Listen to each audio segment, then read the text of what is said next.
નમસ્કાર દર્શક મિત્રો, એક ભારત ન્યૂઝ મીડિયામાં આપનું હાર્દિક સ્વાગત છે।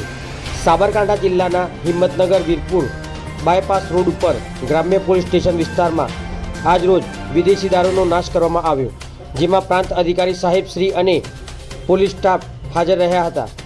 ડીવાયએસપી AK પટેલ સાહેબે જણાવ્યા અનુસાર વિદેશી દારૂનો જથ્થો જે ગુનાના કામમાં પકડાયેલ છે, જેનો આજે વીરપુર ખાતે નાશ કરવામાં આવેલ હતો।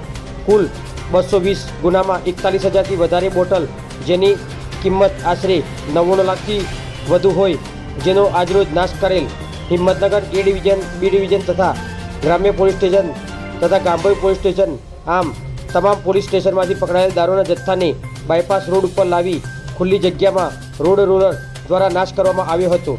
બ્યુરો રિપોર્ટ વિશાલ ચૌહાણ, સાબરકાંઠા।